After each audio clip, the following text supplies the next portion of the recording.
Okay, 3, 2, 1. How's it going, my fellow subscribers, and welcome back to my YouTube channel. To anyone who's watching this video, which will begin shortly, congratulations, you have survived 2021. It has been an amazing journey for me getting to meet my favorite celebrities and voice actors during the GalaxyCon live virtual experience. This is where they're bringing the conventional experience directly to your homes. To celebrate and kick 2022 off with a bang, I've pulled together a list of some of my favorite moments I've had at GalaxyCon this year virtually from my middle of nowhere land. So sit back, relax, and enjoy my top 20 favorite moments from GalaxyCon 2021. Okay, let's start things off at number 20 with Chris and Ken, the Pumpkin Kings. I see Oogie back there on the door. That's great. Oh yeah, it's an Oogie Boogie stocking from the Disney store online. And I think I got a few Christmas presents for you. First, Ken, this is your present, first off. Oh, that's wonderful. You reach I'm gonna reach into Oogie's mouth. Is it worms? I also got you Sally, Ken. Oh, that's beautiful. Beautiful. Very. You really surprised me when you reached in the mouth. I didn't think you could do that. Yeah, the mouth is the stocking. And I got something for you, Chris. I'm going to reach into his mouth again. Here we go. Woo! Jack Skellington in Disney New Weemo's form. That's cool. Fabulous, Seb. It's really great. All from the Disney store. Sorry, Ken. Go ahead, Chris. No, go ahead. I was expecting to see worms come out of Oogie's mouth. There were no worms in the stocking nor in this bedroom. Oh, God. Anyways, where are you? I'm calling from Bath in England, but my family's Canadian. Oh, fabulous. Anyways, let's get down to business. Got some questions for both of you. Sure. Yes. Starting off with Chris. You were famous for playing Jack Skellington in The Nightmare Before Christmas and Detective Norris in the original Child's Play. How would you compare live-action acting to voicing animated characters? Well, the animated characters tend to be a little more larger than life, and you have to kind of adjust the voice to the visual. And we had either storyboards or versions of stuff that had already been shot. At least I did when I went in to voice Jack.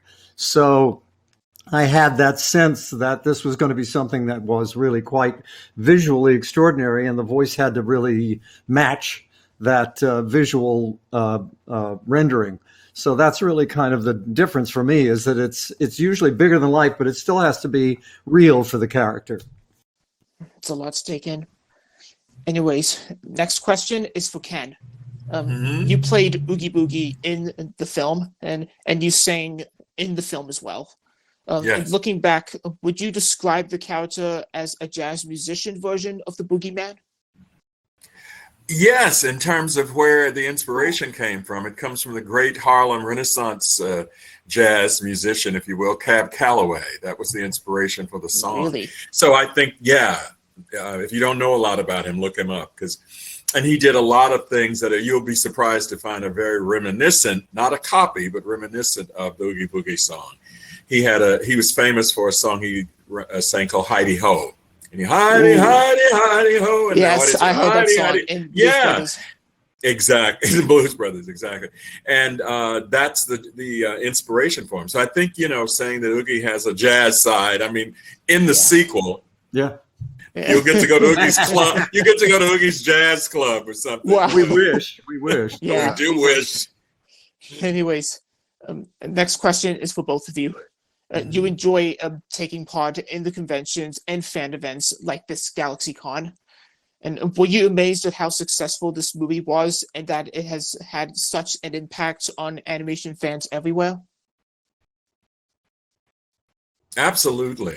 Absolutely. It's amazing. But I particularly like doing the conventions, even virtually like this, but definitely in person, because it's a voice character. So while it's popular, people don't necessarily know who the person is until they meet you or see you or maybe look you up online or something. But to get to actually meet people and have it become more personal to them has always been. I always tell people when I come back from them, they go, "God, don't you get tired?" And so many people. I said, "No, I really don't, because now they have a face to connect to the character and the voice. And that's worth it." And you always get these wonderful reactions from people. Yeah. It's great. Yeah, exactly. I mean, I can only really slightly elaborate on what Ken said, because he's really voicing essentially my experience too, which is that very often people come up to you and they're first of all surprised at how you look, because these characters are so broadly created out of the mind of Tim Burton. And also just the idea that the characters mean so much to people. They mean a great deal to people, just in terms of the effect they've had on their lives. And the fact that also, I think a lot of it too, is that it's something that's carried from their childhood into their adulthood, a lot of people. So, yeah. Number 19, Rosario Dawson and the Secrets of Ahsoka. We were introduced to Ahsoka Tano in the Clone Wars and in Rebels. Yeah. And the character herself sure has evolved throughout the Star Wars universe, both in animation and recently live action in Mandalorian Chapter 13. Is it Chapter 13? Yeah. Oh, thanks for correcting me. And how did you develop the character that had already been partly created in an animated series? And was there anything you had learned from the Ahsoka character before taking on the role? Oh, for sure. So it's unusual to be able to have so much background on a character. And there's just years of material on her, from her and all these shows with Ashley Eckstein voicing her. And it was just remarkable to be able to just see her journey in her life to get to that point. It's almost like, when you watch It's a Wonderful Life, and it's like, well, before you jump in to try to help him, you have to know where he started, and you get to kind of like see his journey. So I got to just, I wasn't creating this character. I was just revealing where she's at now at this stage in her life. And she's gotten that much wiser and have that much more experience behind her. So I loved, working with Dave, who obviously knew everything about her, to really kind of key into her personality, at this stage in her life. And I'm just, blown away by, Ahsoka, as they say, the gray and the white, like she's in that sphere. So great in live action form so far. And I'm looking forward to the self-titled series in the future. Thank you. Me too. Anyways, next question. The makeup process for your character must have been quite complicated. How long did it take for the costume and makeup department to finish the final look? We got it down, I think, to about like little over 2.5 hours. Really? Yeah, and that honestly is just doing the makeup part. That's not counting my hair being covered or my wardrobe. So it's about, say, like 3 hours-ish to get in, and then probably about a half an hour, 45 minutes to just take it all out and do it. Wow. You can get that down to like 20 almost, but I have to like speed taking my clothes off and everything. After all of the work and the contacts coming out, I'm not rushing to do anything afterwards except maybe get something to eat and go to sleep, and get up and do it again the next day. So definitely. All the energy is for the character. It sure is. And what do you think is the secret to playing a Star Wars character like Ahsoka Tano? I think it's because she's a character that was made so collaboratively. Like, you think about all the artists that drew her and the voice actress and just the storytelling from Dave and everyone over all the years. Like, I think it's really encouraging to see like what a village can create and to be able to be a part of her storytelling. It's just another aspect of it.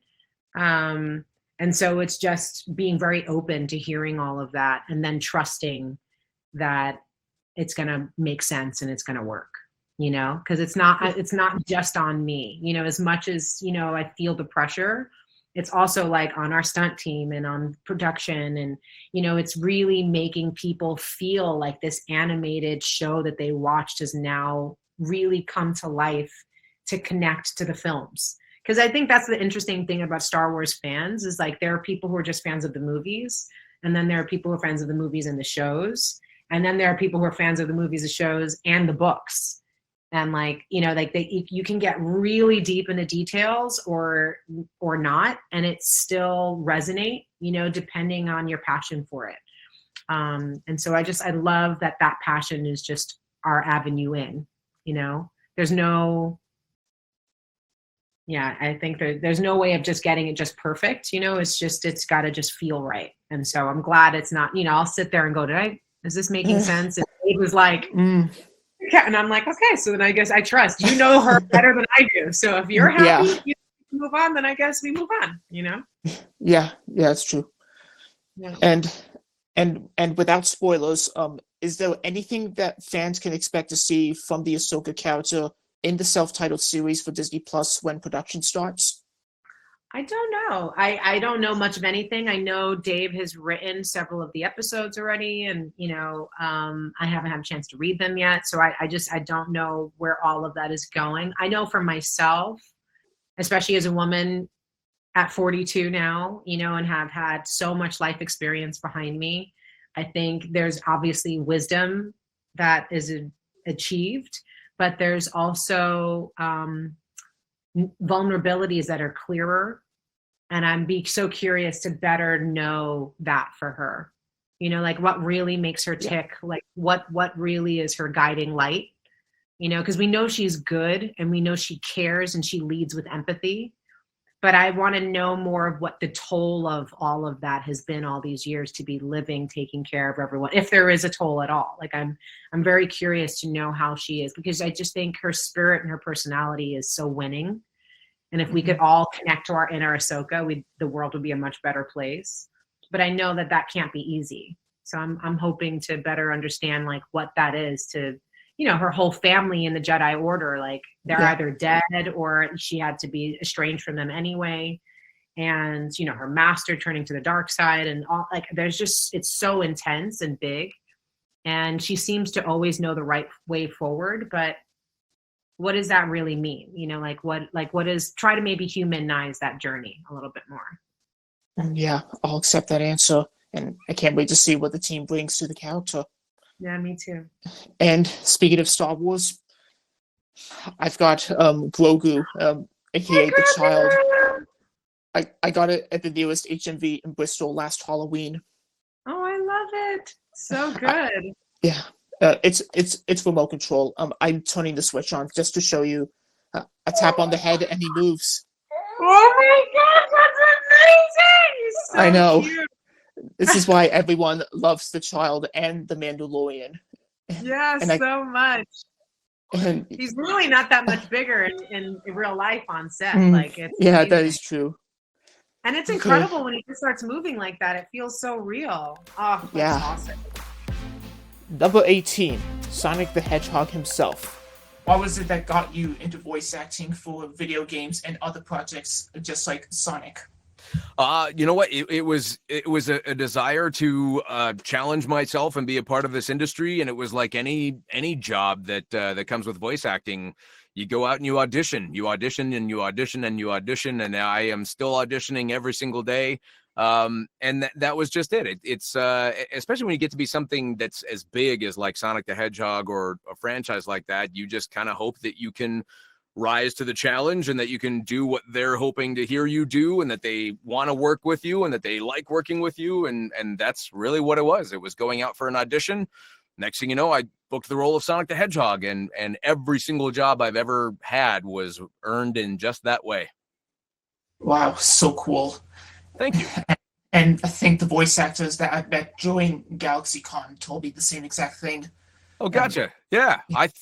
Most of us are out there. It's rare that, I mean, there's little incidental characters that you might get hired for where somebody has worked with you for years and says, just call Roger, he can do this role, and we'll go that route. But for the most part, all of us are auditioning every single day. Yeah, super cool. And out of all the Sonic video games that you took part in as the voice of the character himself, which one was your favorite? That's tough. I remember really enjoying Generations, and I also remember really enjoying Colors. Colors was a lot of fun as just sort of a big group kind of environment that we were working on. We were kind of coming together also with like the Sonic Boom voice cast. But it's tough. I mean, it's like, how do you pick your favorites out of so many fun games and so many different projects? But yeah, I think I got to go with either Colors or Generations, and it's probably a tie. I totally agree. And I should say my favorite Sonic video game. It has to be Mario and Sonic at the Olympics. Oh, nice. How funny. Why is that? Just the silliness of watching these characters compete in athletic competitions? Yeah, you could say that. And also I used to enjoy playing Mario on the Wii, but I sent my final farewell to the Wii consoles and Nintendo 2DS and so on. Okay. But it was a great experience playing those characters. What have you graduated to? If you're no longer on the Wii, are you on the Switch? The Nintendo Switches, they're kind of complicated and very hard to use in my opinion. Gotcha. Yeah, but no offense. No. What do you prefer? I prefer doing some editing in the media industry. Oh, interesting. Okay. Like I did in college before COVID hit. Nice. Gotcha. Cool. And I know that you've also happened to play a Rip Slinger in Disney's Planes. I did. Above the World of Cars. It's one of my favorite Pixar movies. Oh, wow. Yeah, and if you had to fly an actual plane like Rip Slinger did, what type of plane would it be? I would just give me any sort of a fighter jet. I just think I'm such an aviation buff and a geek for this stuff that, like, I just literally 2 days ago I was out near an airport near where I live. The commercial airport shares the space with the National Guard, and so there's fighter jets that are taking off all day long from here, and there's just no better sound than that kind of power as it takes off, and it just sounds like it's tearing a hole in the sky. So I'd have to imagine, just put me in the back seat. Let me go along for a ride. But I would have to imagine going that fast in an airplane by yourself has to be just the most incredible feeling. I definitely agree. I'll go for fighter jet as well. Nice. Yeah, good call. And speaking of fighter jets, we get to see an actual fighter jet fly across the skies in the new Top Gun movie. Oh, yeah. Yeah, it's been pushed back a couple times because of COVID. Yep. And yeah. But I cannot wait for that. I cannot wait for that. That's going to be an exciting moment for me. As a little boy, Top Gun was like, oh, this is the greatest thing ever. Yeah, but although we have to wait till November, I just didn't like the pressure put on movies being pushed back because of this pandemic. Yeah. But try my best to stay on the positive side. Yeah. Just like I am doing the GalaxyCon virtual chats. Like, this is focusing more on the positive side. Good call, Seb. I mean, that's kind of what we all have to do. And it's not an easy thing to do. It's easy to get overwhelmed right now with the world and the internet and social media and a pandemic. And yeah, trying to stay on the positive side. That's awesome. Good on you, Seb. Yeah. And final question. Yes. What I said about the new sequel for Sonic coming out next year, what do you think you could expect to see from Ben Schwartz and the rest of the cast of the sequel? I would say more awesomeness. I love the work that Ben is doing, and he couldn't be a nicer guy and a more creative. I'm jealous of his talent and his creativity and his hair. He's got good hair. The man has really, really good hair. No, I guarantee you we're going to see way more awesomeness coming, and I'm just as excited as all the Sonic fans are to see what they do in the sequel. Yeah, hopefully you'll attend the world premiere once it arrives in April. That would be awesome, but chances are not. They tend to keep our little worlds a little separate, but it's all good either way. It all feeds into the Sonic franchise. Yeah. Number 17, The Brad, Kesten, and Charlie Brown Show. Of course, you're famous for playing Charlie Brown in the Charlie Brown and Snoopy Show and 5 of the Peanuts specials back in the 80s. Do you have a favorite Peanuts moment for when you were cast as the character himself? Just like a favorite moment, like through when I was cast. Yeah. I really enjoyed being around Charles Schultz as much as like to me he was kind of like the magic. It's like a wizard. He was kind of like this man that we all kind of looked up to. I knew him who he was, but then once I met him, I didn't really understand who, like, when you meet your hero and he's standing literally right in front of you and having these conversations. I didn't realize how amazing that was until later in my life, like how much time I got to spend with him and how rare that was. I thought everybody spent time with Charles Schultz, and I have so many like just amazing weird memories. Like they're very weird memories. They're very surreal moments for me. Yeah, that's incredible. It really, really was. And here's the next one. Here's the next question. Go for it. And you voiced Charlie Brown for around 3 years, I guess? Yeah, it's close to about five. About five. 5. Oh, okay. Yeah, Thanks for 5. correcting me. No problem. How hard was it for you to keep the voice work consistent over that time? It was really easy until about 1986. I had a really low voice already, and I almost sounded like him just normally talking. I just had to like slow down the voice and make everything sound a little bit like this. And then around 1986, 85, my voice started cracking and I sounded like to use a Brady Bunch reference, I was like sounding like, Peter Brady. And we were doing a lot of the musicals at the time. You're a Good Man, Charlie Brown, and Flash Beagle. Yes, so I've seen those. That's when I knew that I think my time as Charlie Brown was coming to a close once my voice started to change. Wow. Yeah, it was fun though. It was fun while it lasted. Yeah, fun while it lasted. Yeah. Okay, and you are very much a part of the history of the character of Charlie Brown. Do you ever take part in the conventions and other fan events apart from GalaxyCon relating to Charlie Brown and the Peanuts gang? I do. I haven't traveled a lot out of California. I do all the conventions and pop culture stuff here in California. I'm trying now to working with some people to get me out to some of the conventions and some of the states. So the answer is I have in the past and still continue to locally, but I'm going to be doing a lot more traveling in this year and next. So, wow, I can't wait to see where you go next. Yeah, I look forward to. I like doing the conventions and just talking to the fans. It's fun. Anyways, moving on. Sure. It must be strange as an adult to hear yourself as a child in the Peanuts world. What does it make you reflect on when you hear yourself as a child actor? The whole thing's very surreal, kind of hearing myself. My kids, watched all of the specials, and they were able to pick mine out from the other ones, which I thought was just really kind of weird how they would hear the differences between the two, because I don't really hear a lot of the differences. It's just been it's very kind of surreal to kind of hear myself as a child. Yeah, it sure is. Yeah. And I have one final question. Sure. And I've told the others this question before. Besides playing Charlie Brown, do you have another favorite Peanuts character in particular? I liked Lucy because she was just always mean to me. And, it was. I think the two of them. I think like Charlie Brown and Lucy wound up getting married as adults. I think they had a really beautiful relationship, and they kind of had a little bit of a dance. Let me do something here. There we go. Extend the time a little bit. I think they had a little like a dance where they always talk to each other, and I think that secretly they were best friends. Yeah, I couldn't agree more. I think that. Yeah, I think Lucy's my favorite.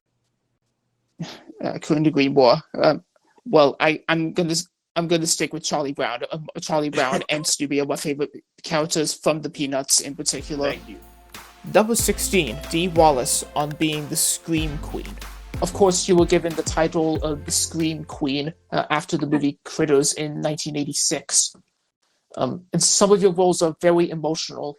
And how exactly did you deal with these big emotions needed for each of these films?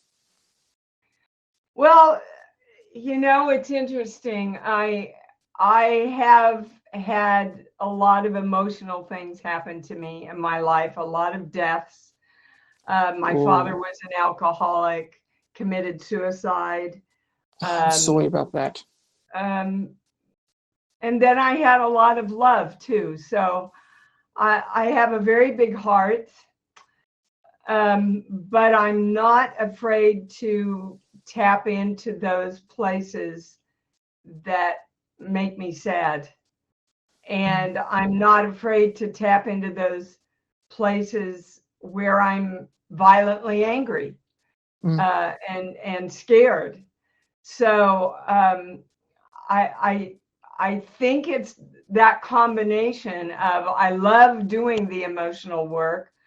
I have had so many experiences in my personal life that taught me how horrible things can happen emotionally to you, and I love doing it. I love bringing the truth of that because I think it helps heal people. Yeah, I couldn't agree more. And I think you're feeling a little bit emotional right now after what you just said. Yeah, it brings up things. I've lost a lot of people that I've loved, both my brothers, my husband of 18 years passed quickly. So yeah. Number 15, joining the paranormal activity conversation. During the series, how does your character change and progress to handle the demands of the developing plots? Well, I think my character's role in the film is to increase the conflict. So as each night goes on, my character needs to heighten the level of frustration and engagement with the demon in order to create like an ultimate clash between him and this malevolent force. And so that's where my job was, is to just make more and more hardcore and problematic. Yeah, what's happening in the background by now? Oh, that's my is that dog. A squeaky toy?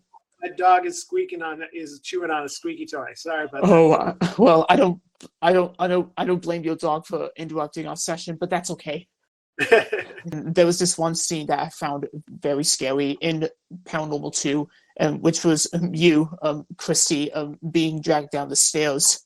And it was so creepy. And how exactly was that scene done?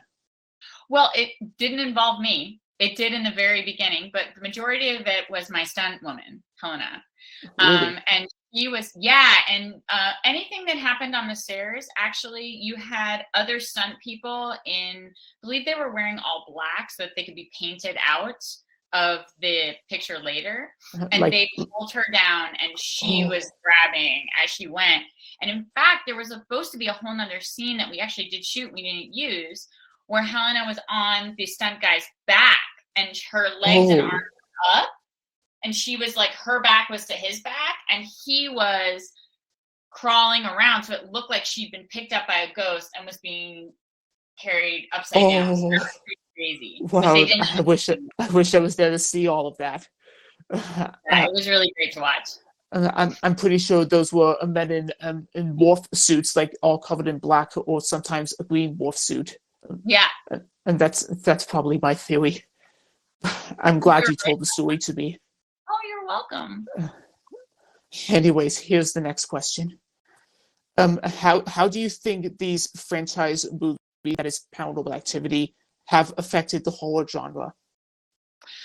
I think that these found footage films, when they started coming out, I think they really revitalized the horror genre in a lot of ways. I think they reminded fans about the magic of making movies. That, slasher films are great. They're super fun. They're campy. They're very Americana. But just that psychological terror is what's really scary, at least for me. And I think these films really revitalize that. Well, I couldn't agree more.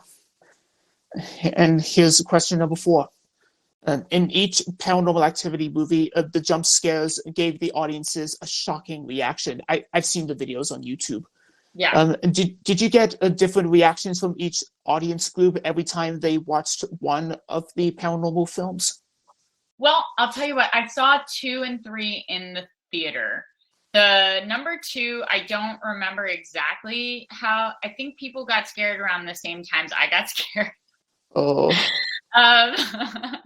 But I remember, I have a great story from watching 3 in the theater, but it's not necessarily to your question. Do you want to hear it? I don't mind if I hear it. So okay, be my guest. When I was sitting in the theater to watch 3, and it wasn't a premiere or anything, I had just gone with my family to see it in the theater.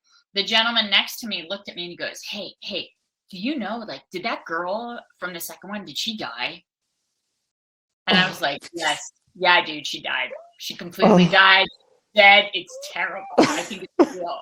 And then, oh my God. He started and he looked at me and I was like, yeah, dude, no, it's a movie. Oh my gosh. That's a great story there. About number 3. First off, I want to say happy belated birthday to you, Katie. Thank you so much. And I made this for you a couple months ago before the panel started. Wow. That's gorgeous. Wow. Yeah. Really well done. Thank you so much. That's really well done. I think I'm ready for the snapshot. Oh, okay. Let's do it. Okay, let's do it. All right. I'll take that snapshot in 3, 2, 1. Perfect. Enjoy the chat. Yay. That's so cool, Seth. Thank you. Welcome. So I basically traced in the paranormal symbol of the triangle and the circle, and then added a little bit of color to it, different types of red, and two drops of blood on the bottom left and right corners of the symbol. I love it. Yeah. It's a really great, and I like the black and the outline a little. It's really well done. Thank you. Did you laminate that? Is that in a sleeve or something? It's like really taking very good care of it. I love it. I think so. Yeah, it's a laminated sheet. Yeah. Again, great. this is my belated birthday present to you. Thank you, Seth. I really appreciate that. That's so kind of you. I'm going to show you my experiment on Paranormal Activity. It happened 2 months ago, so prepare to be amazed. Ooh. Yeah. Allow me to explain what happened.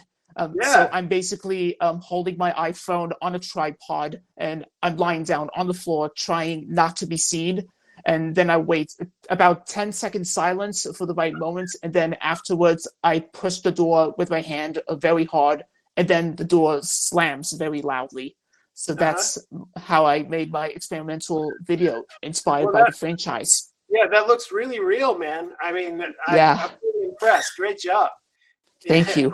I'm very happy to show you my experiment that I did with the Paranormal Activity franchise. Let me show you the video, and then I'll explain how I did it. This was done 2 months ago. Okay. Oh, I see the painting on it. Whoa.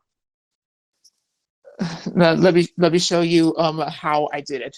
So I'm basically lying down on the bedroom floor, and the iPhone is on a tripod, and then I lie there for about 10 seconds of silence, and once I hit that right moment to slam the door, I push the side of the door with my hand, and then the door slams really hard. And that way, I could create my own version of a ghost haunting my bedroom and closing the door right behind him or it. Yep. That is not too dissimilar from how we did the effects on the first Paranormal movie. It was very like do it ourselves at home kind of stuff. So you're totally on the right track with that stuff. It was really cool. It was really cool. I just wanted to do that because I'm a fan of the franchise and a good scaredy cat, meaning a fan of horror movies. Yeah. We love our fans, and I am so grateful for your artwork and your great questions and your really thoughtful conversation. Also, great glasses. I don't have my glasses on right now, but I also thank you. I also wear glasses, so I just started wearing glasses, so now I'm in the club. That's good to know. Number 14, Giancarlo Esposito on Moff Gideon in The Mandalorian. What was it like being a part of the Star Wars universe on a streaming show on Disney+. You know, I was really excited when John called me. I had to go back and refresh myself as to some of the best Star Wars moments that I enjoyed. Looked back and did some research on the Moffs, especially Peter Cushing, who was very graceful and intelligent, and see how I would fit into this world. It was the dream come true. You know, I finally got it when I'm standing 40 feet in the air on top of a TIE fighter with the dark saber, and I just had to pinch myself going, this is what dreams are made of. I'm a kid all over again. It started when I got the costume and I got that big cape and it's heavy and I had to figure out how to move it. All of that is like really puts you in the world of fantasy and yet reality, because I really love Darth Vader, but I play a guy who similarly dressed but doesn't have the helmet. So I had to pinch myself. A really exciting experience. Wow, that's very cool. And how did you manage to get into character from Moff Gideon? I would actually, I use meditation a lot to still my brain and allow me to channel characterizations. I felt I knew who Moff was. I left room for some spontaneity to figure out who he maybe wasn't. But I just took control. I think Moff's a guy who takes control, and he also has the knowledge of knowing everything. And that was one, I always pick a sentence or something that clues me in and allows me to go, oh, you don't have to have any questions for anyone because you know it all. And you need to express that through your facial expressions and your physicality. And I really like that he flew his own TIE fighter, did his own fighting, and has a reason to want this child, possibly to help all of mankind. Wow, it's amazing. And final question, real quick. Without spoilers, is there anything we could expect to see from Moff Gideon in season 3, hopefully by 2021? They don't tell me much about what they're writing, but I always imagine and hope for things, especially for the fans. I hope that we get a chance to see how Moff got to where he is, like what does he really want with this child, and how he seems to have a network of information, of communication, where he knows everything about everyone and everything. And lastly, I'm hoping that we see that maybe there's something altruistic reason other than just power, that he wants this child, that there's a development of something special that could help all people, and that he's trying to really reconnect human beings to their own power, knowing that they need to be guided and led sometimes. Yeah, well, fingers crossed for that. Number 13, Ali and AJ on touring and their new album. What was the inspiration behind the album? A touch of the beat gets you up on your feet and so on. That's basically the question for both of you. AJ, go ahead. That's a great question. Last year we were kind of figuring out, okay, what do we want to name the album? What really sums up this music for us? And Ali was the one that was like, I really think it should be, the chorus mantra from Don't Need Nothing. A touch of the beat gets you up on your feet, gets you out and then into the sun.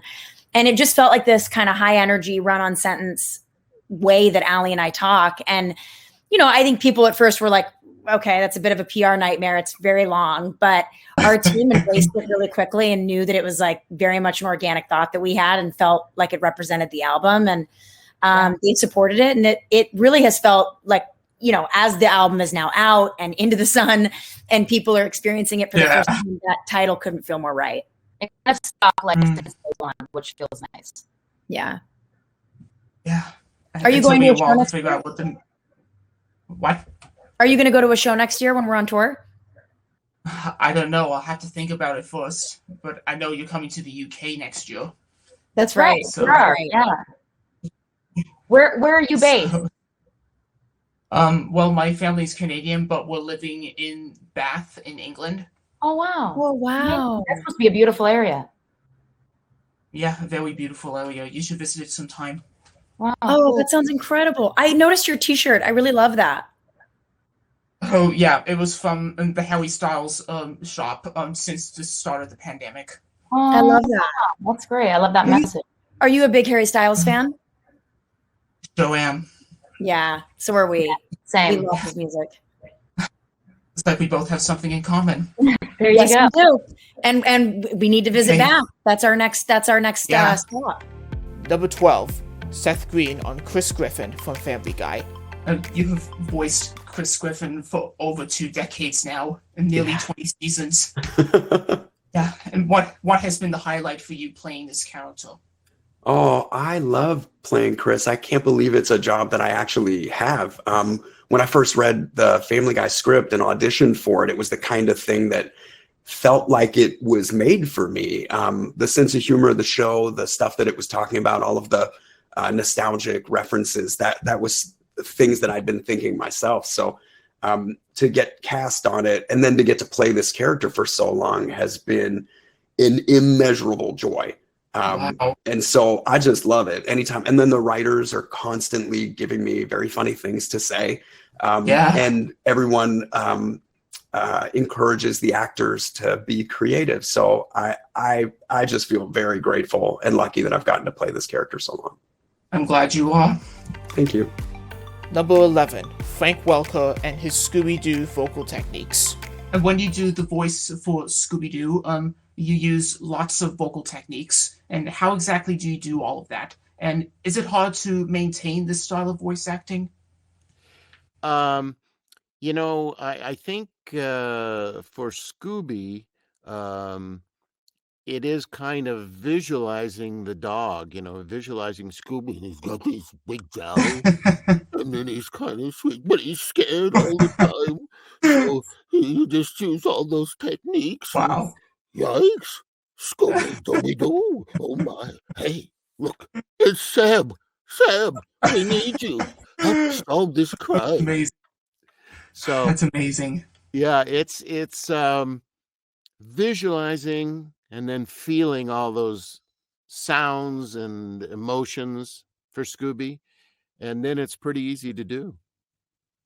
It's really interesting. And very quickly, to end on a lighter note, I did spot Scooby-Doo in the trailer for Space Jam: A New Legacy at the beginning of the month, and I thought I might like to show you a screenshot, if you can see properly, Sure. of where I found the mystery machine and Scooby-Doo hanging out the window. That's great.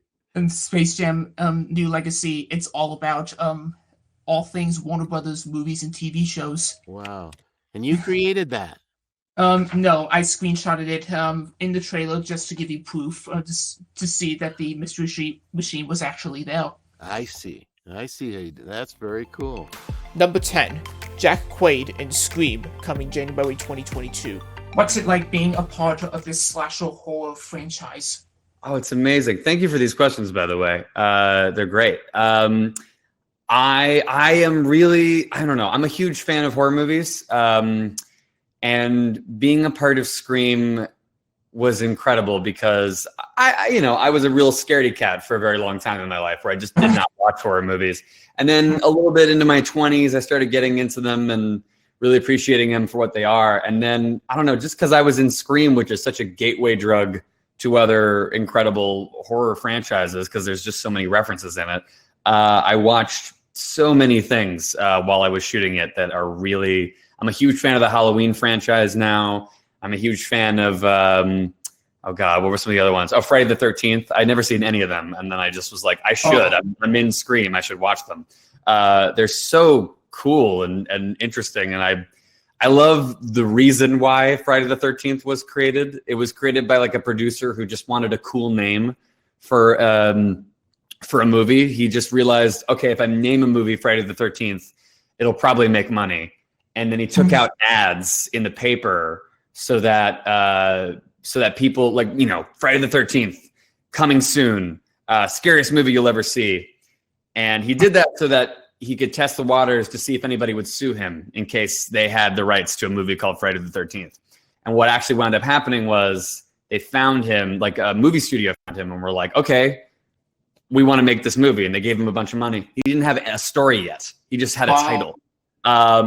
And that's how the movie came about. I think that's such a great story. And I just learned all these things doing more research for the movie. Sorry, that was a very long answer, but it's okay. I'm okay with it. And as well as asking people on the phone what their favorite scary movie is, I wanted to ask you the same question. Besides the Halloween movies and all that stuff you said, what is your favorite scary movie? That's a really hard question. I think Oh, Alien is up there. It scared the hell out of me when I was a kid. I just rewatched It Follows. That one's amazing. Hereditary, Midsummer. I kind of like the newer horror movies as well. I know that's not a one answer that I gave you, but somewhere in there. I'll go with Alien. I'll go with Alien because Alien was the thing that I saw with like my mom when I was way too young to see it, and it just scared the pants off of me. And I think that's yeah. Oh, you were you were young too. Yeah, I did not do it the right way, but it was really good. Oh, so good, incredible. Yeah. Number 9, Pat Music on Tony Toponi in An American Tail.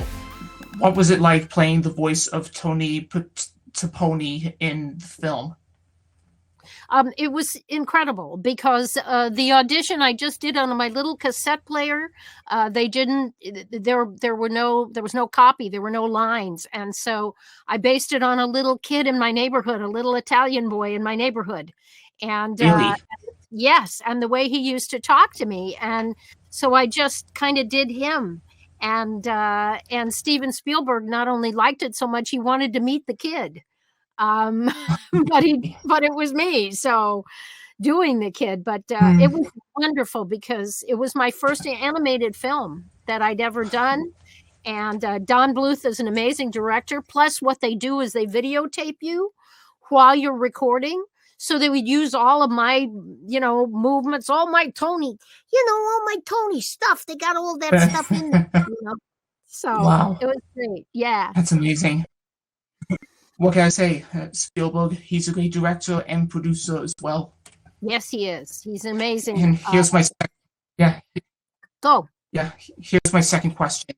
Sure. How would you describe the character of Tony in the movie, and how do you feel about the character himself? I think Tony, he was a hard scrabble little guy, but he'd already gone through all the stuff that the immigrant kids went through to hit the streets and make his life better. And so I would describe him as tough, but I would also describe him as having a huge heart, because when he meets Fievel, he recognizes that Fievel is lost and terrified and in so much trouble. And the only thing he can think to do is kind of to take him in, you know what I mean? And to make a brother out of him, and protect him. And that always, but he's also street smart, so he knows who to avoid. Yeah. He knows where the stronger guys Almost are. like Oliver Twist, like the scene from. My gosh, you took it right out of my mouth when we did the thing. He's like the Artful Dodger, absolutely, in Oliver Twist. Yeah. Are you a Dickens fan too? You like Dickens? Because I love Dickens, and I loved Oliver Twist. Here's my next question. Sure. During the recording process of the film, how exactly did you go from your normal female voice to a male voice, and what helps you to do this style of voice acting? You think about, if you're going to do a boy's voice, you kind of think about your chest being pecs. You think about kind of putting it in there and making him a little tougher, And then if he comes from the streets, he's going to have an accent too, right? And so, and you give him a little bit of a rasp because that makes him a little more boyish. But it all kind of comes from here, Seth. Hey, I love you. You're a great guy. You should taste my mother's spaghetti. It's incredible, You just kind of, it's up here, but it's also in your gut and in your pecs to be a boy, and you kind of just take your tone and move it down. Women's voices can do kids' voices fairly well, just because of the tone range, the range of our voices. Does that help? I definitely agree. Number 8, Me, Myself, and Chewbacca, aka Yoda Tsutomo. What was the experience like of playing the role of Chewbacca, stepping in the footsteps of the late Peter Mayhew? Just mind-blowingly nervous at first, but once I got in and I noticed that the fans were, so appreciative of the work that I did. I mean, I rarely get anything negative, so I was just so thankful, and it's like I feel spoiled because I was stepping into such an established character, and continuing that legacy. So I got so much love that is not entirely my own doing, but because of Peter, who did such great work with the character, that I feel really privileged and very grateful for that. I wish he was still here with us, and exactly. Yeah, we still miss him. We miss him so much. Yeah, and here's the next question. In the 4 Star Wars movies that you starred in as Chewie, you had to wear quite a complicated costume. No offense, but how long did it take in costume and makeup to get your character ready? Oh, it takes about an hour, I want to say, with the eye makeup, and then go. But it's like we could do it in 30 minutes if we hurried up, but there was never a hurry because we were there ahead of time, but it was quite a comfortable costume. And if we were outside and it was windy, I could be quite comfortable. But inside, where there was no wind or breeze, it could get fairly hot because the heat would just like find its way between the hairs and come to my body heat just couldn't escape properly. So yeah, it was quite hot. And here's my next question. Were there any problems you faced whilst being in the Chewbacca costume so that you could move and speak in character? Or was it just the one that you mentioned earlier? There were quite a few instances of like hair in my eyes. So I would like, okay, I got hair in my eyes. They would have to come and they looked at my eyes and they were able to pick the hairs out. By either some small tweezers or with their fingers, like the creature department people. They were so great. It must have looked hilarious. It sounded hilarious. It was. I was really. I was like a big kid who needed to be looked after because I couldn't remove the suit by myself, so I really needed help. But it was fun. Anyways, I have a few items that I want to show you Star Wars wise. The first one is over there on my right. Let me go get it for you. Yeah, sure. This was a Chewbacca t-shirt that I got probably during Christmas or my birthday. I don't know. Unbelievable. Yeah. That's the epic Chewbacca portrait. Yeah, I was going to plan on wearing it during this session, but it's too late now. Now I'm showing it to you whilst holding my hanger. Exactly. No, you got a great t-shirt there. Thank you. But the Rise of Skywalker t-shirt is equally great. Yeah. Good choice there as well. Yeah. And finally, I have a Lego model of the Star Cruiser that Han Solo used in the Han Solo movie. Wow. That is beautiful. Oh yeah, from Solo. Yes, yeah, that's right. Solo movie. It's amazing. That's a great I love that design. I got to that was my last day on Solo. I went to see Alden finishing up his scenes, and he was doing work on that set piece. And I went to and I leaned on the hood, and that was my last memory from filming Solo. That's amazing. And Alden Ehrenreich, of course, he did a good job playing a younger Han Solo. So good. Yeah, he was what a great guy to work with, and such a great guy to talk to as well virtually. That is, of course. And exactly. Number 7, Brandon Routh, From Superhero to Evil X. Do you remember the first movie, the Superman movie that you've ever watched before taking on the title role? Yes, Superman the movie, when I was, I think, 5 or 6 years old. Really? Christopher Reeve. Mm-hmm. His first film, yeah. Watching you on screen as Superman, you almost reminded me of that Christopher Reeve, like going over that film over and over again. Great. Whilst doing Superman Returns, how did you prepare for the very physical action scenes? I had a lot of training. I did a lot of physical training, lifting weights, but also a lot of wire work. Really? working in the wires, and I worked with a movement coach. So we worked on just walking and then trampoline work, and then a little bit of fight training. But I didn't do a lot of fighting. It was more of the physical activity of Superman, pushing and pulling and being thrown back. Yeah, That's amazing. I wish I was there to see all of that. There's quite a bit in the Blu-ray and all that special features. They covered a lot of it. Thankfully, it's fun to look at all the behind-the-scenes stuff. Well, I do have a DVD copy of the film, but I didn't see the behind-the-scenes stuff. I think you might be able to find it on YouTube if you search for it. I'll do my best. Yeah.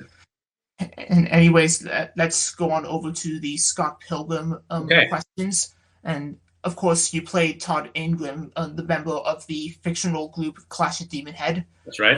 And how would you describe your performance as an evil X in the film? Well, it was a lot of fun, being very over the top and getting to be ridiculous was a lot of fun. Wow, that's amazing. And during the production process of the film, did you ever get to visit some of the many places to see and do in Toronto where the movie was shot and filmed? Well, we filmed in I think the theater that we filmed in is the theater, the performance venue that's in the movie, that Clash of Demon Head plays in, because it takes place in a lot of actual places in Toronto. So I think that was the one where my scenes were. Wow, it's amazing. And speaking of Clash of Demon Head, I made a piece of artwork that I wanted to show you. Okay. I did it on my iPad with an Apple Pencil, so prepare to be amazed. Nice. Featuring talking about Clash of the Demon. I love the color. Look at that clash. Yeah. Nice. And fireworks going off? Yeah, in brackets, the vegan, really because we figured out that he's breaking the vegan rules. Yeah. The vegan? Is he vegan or is he not? I love it. Nice work. Amazing. And if you were to feature in an actual rock band in the rock music genre, who would you like to be and why? Oh, I'm a big Foo Fighters fan. Foo Fighters. I'm gonna go with Foo Fighters. I mean, as far as like rock band is my favorite. Yeah. If I go back in the way back in Creedence Clearwater Revival back in the 70s. I'll stick with Green Day. That's my favorite rock band. Nice. And thank you so much, Brandon. And before we sign off, it's okay if I say a quick quote from Scott Pilgrim? Sure. Hey, you once were a vegan, but very soon you will be gone from my screen. I love it. Seth, nice talking to you, buddy. Thank you, Brandon. Stay safe. Take care. Number 6, Donnie Donnigan's Bambi story. One of the joys of my life, I've been able to use Bambi with children for decades and decades, and all kinds of motivational things. Just marvelous story. It actually is 3 or 4 stories, and I'm sure folks like you, sir, have probably picked up on it. It's anti-bully. It's a promotion of genuine love, friendships. I hear the bully from children several times. Boy, Bambi really took care of that bully.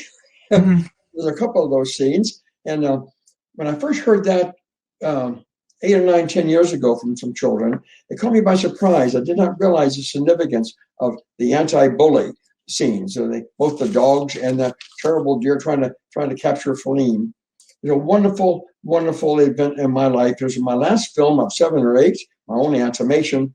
And look what we're talking about here now, almost 80 years later. Wonderful Bambi. Wow, that's amazing. What was it like playing the voice of young Bambi in the film of the same name back in 1942? Well, I started working in late 1939, several visits to the studio in 1940. Okay? Not as sophisticated as we are today in many things. The recordings were disc on a spinning wheel kind of a thing. I did not know the storyline. I'm sure I pestered everybody to death for the storyline. Finally, they set me down with a nice lady with a book. I have an original here, by the way, and 1929 original. And a nice lady coached me on what the storyline was, and I fell in love with it. I wanted to borrow the book, and I'm sure I stole it for a couple of weeks, and I just fell in love with it. It's an incredible life experience. And Mr. Disney was a champion leader. I had a lot of time with him. Very gracious man, not pretentious, not like a big executive. He was a good leader by example. Wow, I couldn't agree more. And if you were to describe Bambi in 3 words, what would they be? And which 3 words would they be? Describe Bambi. Open, courageous, anti-bully, and a natural leader. I couldn't agree more. So thank you so much, Johnny, for sharing your stories on Bambi. And here's to Disney if he was still here with us. Thank you, Zeb. He would love it to death. Thank you. Number 5, Scott Wanger and Linda Larkin's one of 3 wishes. If any of you had to grant one of 3 wishes, which one would it be and why? Linda, you go first. If I got one wish granted, what would it be and why? Oh my gosh, that's really a good question. I'm going to answer spontaneously. So if you ask me again the next time we meet, I might have a new answer. But right now, my one wish that I would have would be for everyone to get a vaccine. Yeah, that's a good answer. That is a great wish. I second that wish, that everyone would get vaccinated so this thing could be done, so we can go back to our lives. Yeah. And so we can go back to seeing each other in person. Yeah, exactly. Yeah. Getting back on a for me. And my wish, if I rubbed the lamp, was to meet my family and friends in Toronto once it's safe enough for me to travel, and hopefully it will happen to me in 2022. I sure hope so. So too. Number 4, Peter Cullen's story of Optimus Prime. Do you remember the first time you auditioned for the role of Optimus Prime in Transformers from way back when? Like yesterday. Like yesterday? Yeah, I can. It's a vivid memory because it involves my brother Larry. Really? Mm-hmm. And we were living together. I was going through a little murky period of my life, and he had ventured from the East Coast to live with me in an apartment in Hollywood somewhere. And we only had one car, and we were organizing, who was going to have it when, and I needed it to go to an audition. And he walked me out the door, and he said, "Peter, where are you going?" And I said, "I'm going to an audition for a show, a cartoon show, and to be a truck." And he laughed, and he said, "A truck?" I said, "Yeah." He said, "What kind of a truck?" He said, "Well, he's a leader. He's a hero truck, and he's going to be he's going to be a hero." He said, "Well, Peter, if you're going to be a hero, be a real hero. Wow. Don't be a Hollywood hero, Don't be yelling and screaming and stuff. If you're going to be tough and you're going to be strong enough to be gentle." Wow. And I went, "Okay." And the way he said it, his voice had dropped down, Seb, and he said it in such a way that it just hit me over the head as I was getting in the car. He said, he laughed, blah, blah, blah, blah, blah, blah, blah. "Peter, if you're going to be a hero, be a real hero."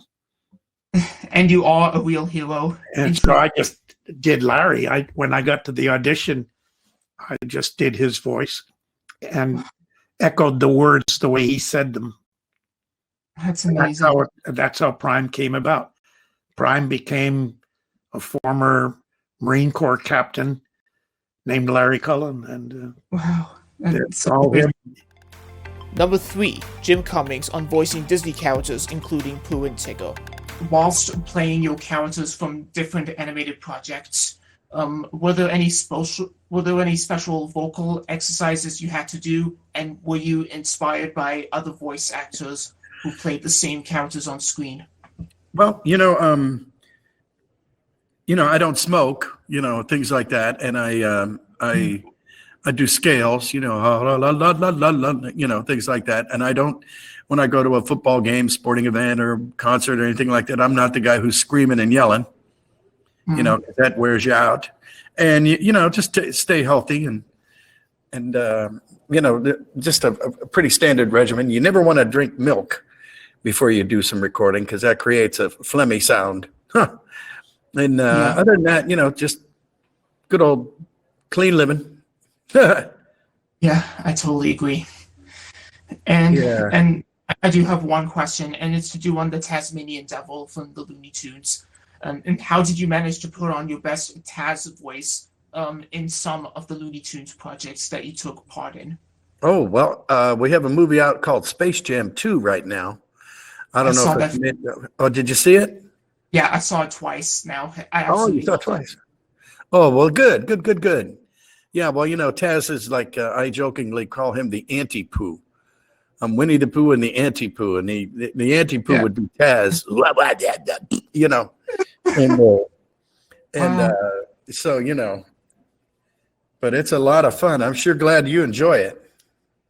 Sure do. It has all the One Brothers Easter eggs and big guns. Yeah. Did you catch a few? Because I don't think I did. I caught Scooby-Doo and the Iron Giant. And, yes. That kind of thing, yeah. But there are tons did you see the Animaniacs sitting up on the water tower? I think so. I probably wasn't looking properly. Yeah. But I thought that was kind of cute. Having the Yakko, Wacko, and Dot sitting up there watching the show, watching the game, Yeah. Yeah. And here's another question on Winnie the Pooh. And this year celebrates the 95th anniversary of the original Winnie the Pooh. And even though the Disney Pooh movies and TV shows were inspired by adapted by the A.A. Milne stories, yes. Do you have a favorite Pooh book in particular growing up? Gosh, not really. I think we had one that was a lot of short stories and almost like poetry. And there was one about standing on the stair halfway between here and there. That was very sweet. I haven't read it in a long time, Seb. Now, is Seb short for Sebastian? Yes, it is. I thought so. Yeah. Sebastian? I played King Triton in the third Little Mermaid movie. Yeah, so I'm used to saying things like, Sebastian, Ariel. And rest in peace, Sam Wright, by the way, who played the other Seb. Yes, he did. We still miss him. Number 2, Didi Conn on Grease, Thomas and Friends, and Dancing on Ice. Let's do it. All right, ready? Oh my goodness, what look did you have? All right, here we go. 3, 2, 1. Perfect. Enjoy the chat. Let me see what you got there. This is the DVD copy of Grease, which I first came across, and it's such a great movie. Oh, thank you. And I see you have Thomas. Yeah, The Magic Railroad. Did you like Thomas and the Magic Railroad? I sure did, way back when in my childhood. Yes. Did you like Alec Baldwin as Mr. Conductor? I sure did. That's exactly where I came across Alec Baldwin during Thomas the Tank Engine, where he narrated each story in America. That's right. You know what, Seb? We went to the Isle of Man to film, and the Isle of Man is where the original Reverend who wrote the Thomas stories lived, and where the tank engines are. So we actually went there, and it was so exciting. The station house, his original station house. So that was so beautiful because it was right in the Atlantic Ocean, not far from England, So it was I had such a good time. Yeah, I'm breathless right now. I think you tell the best story of your time at the Isle of Man. Oh yes, I had a wonderful time. Do you like traveling, Seb? I sure do. Whether it's by boat, car, plane, whatever. I love it all. Have you gone on boats? Have you gone on trips on boats? I sure have, but not in a long time. Not in a long time. Yeah, well, nobody could go anywhere with this pandemic. Oh I my know. goodness. Is everybody okay in your family? Yep, everything's really fine. Oh, good. God bless. Anyways, I've got some questions for you. Yes, I got this go all right sorted ahead. out. Yes. Okay. About Greece. So, what was the experience like being a part of this movie musical?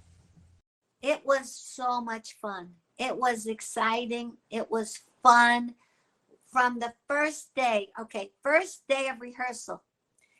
Some of the people knew each other because there was a Broadway musical of Grease. And What's that? some of the actors like John Travolta, Jeff Conaway, who played Kenickie, Jamie Donnelly, who played Jan, Michael Tucci, who was also one of the T-Birds, Sonny. They had all been, and Jeff Conaway, I said that, they had all been in the Broadway show. Really? Yeah, so they were used to all this. They knew everything about the characters. And in fact, gosh. Jeff Conaway, he played Danny Zuko. And John Travolta played Didi on the stage. So they had control. So everybody already knew how to move and how to it was great. So I didn't do the play first, but going in with these people who were very playful and fun, I got the feeling of what Grease was all about, that we all love each other. And my character, Frenchie, well, she loved to make people look good. She liked to make people feel good. And I like that. I like that. You make me feel good too. Oh, you make me feel good too, Seth. I think we both have something in common right now. I think we do. I absolutely think we do. What other questions did you have, honey? Okay, here's the second question. Yeah. And you also happen to have a background in musical theater, is that it? Yes. And how would you compare the style and amount of singing and dancing you did in Greece with some of the other musical theater work? You're the first person who ever asked me that question. Wow, thank you. Most of the times I had one of the leads, most of the time, not the romantic lead, but the comedic lead or the comedy lead. And so I'd have one or two songs to sing. But in Greece, I didn't have my own song to sing alone. I had one line in Summer Nights. Was it love at first sight? Was it love at first sight? Thank you. But in Greece too, they told me I would have my own song. And I did sing a song there where I was teaching. Did you see Grease too? Did you see I did this past week. Oh, okay. So it's not in the movie. They cut it out. I was teaching him how to be a cool writer, and, sometimes that happens. You have a whole scene and because the movie's too long, they make cuts and I never got to see it, but my mother was there the day I filmed. So she saw me make it. So that's my answer, darling. Yeah. And I have one more question. Sure. And it's to do with your dancing on ice performances that you did in the UK a few years ago. Yes.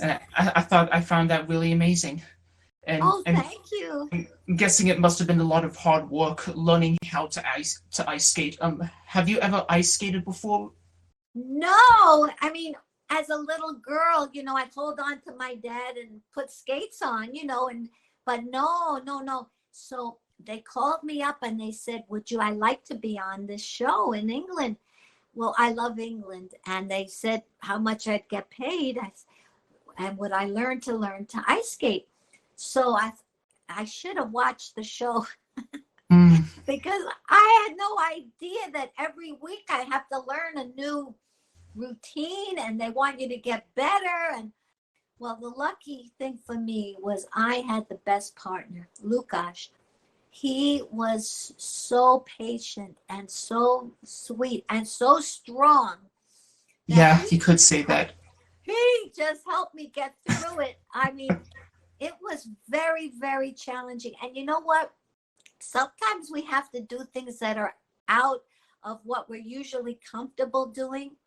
Yeah. And then you expand. It was very good. It was scary, very scary, but I'm so happy I did it. And Wow. Lukash and his wife are my dear friends now. It must have been a lot of fun. It was scary but fun, yeah. What can I say? It's okay to start something new. That's exactly right. Number 1, My Little Mermaid Letter to Jodi Benson, the voice of Ariel. Finally, before we finish off, I have a letter that I want to read to you real quick. I've taken a couple weeks to prep this for you. So, yeah, I'm going to ask Benson. so Janet, just go ahead and add time, Janet. Okay, go ahead, sweetheart. Okay, it's just about a page long. Anyways, I enjoyed watching you as the voice of Ariel way back when I was a kid and seeing the movies and the TV show on video cassette. And every time I listen to part of your world on repeat, whether it's in my bedroom, out in the garden, or on a number of different Disney albums, your voice always seemed to lift my spirits from start to finish and makes me feel like I'm in my happy place, which is the Disneyland resort near Paris, France.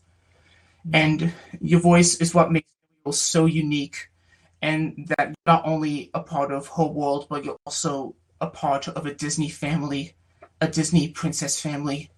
And in the words of a Disney princess song, romance will always be so new, and love will save the day if you can dream.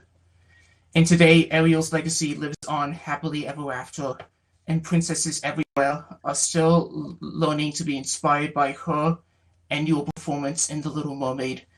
And I believe the world needs more Ariel, as to be shared by generations of the young and the young at heart. So let's bring it to them, so they can be a part of your world too. That's it.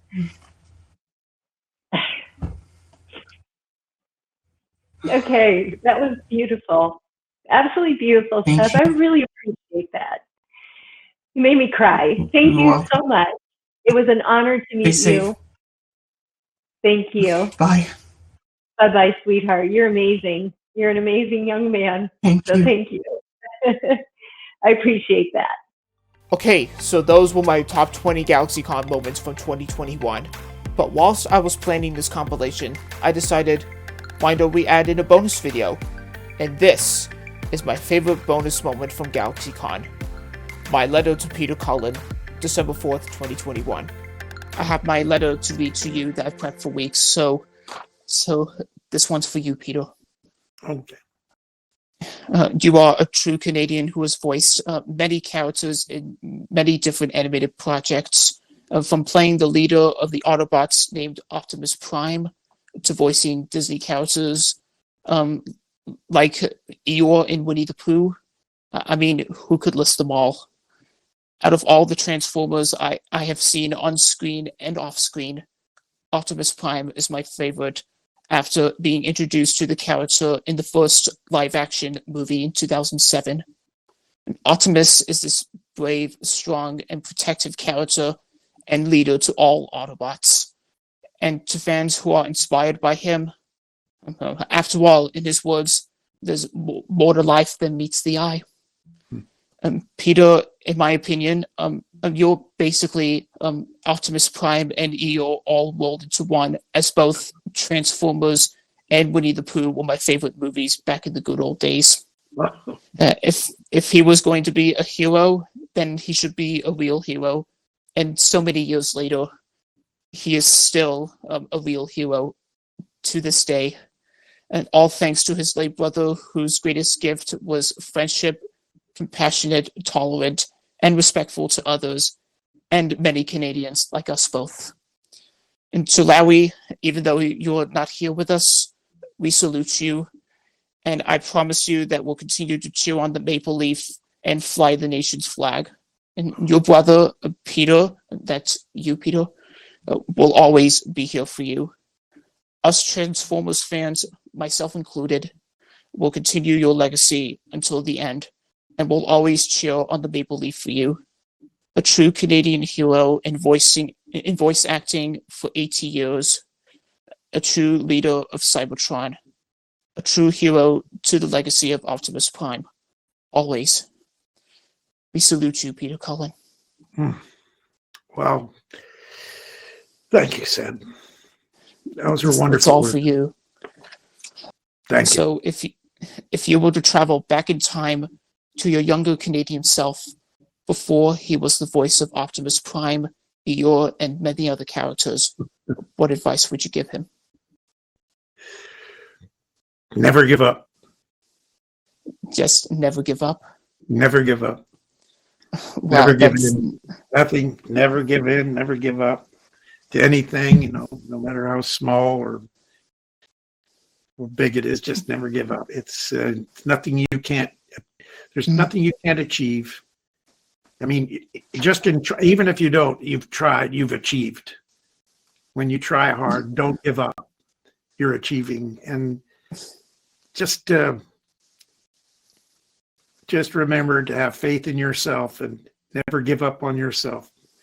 Strength comes in many ways, and yeah, that is true. Allow it, give it a chance to come, and you'll never regret it. You just do what you love to do. You just get better at it, and you can't call it work if you just do what you love. Yeah. Thank you, GalaxyCon Live, for making my 2021 the best 2021 ever. See you in 2022. Like and subscribe for more amazing content, and follow me on Instagram. Thanks for watching, and I shall see you soon. Peace.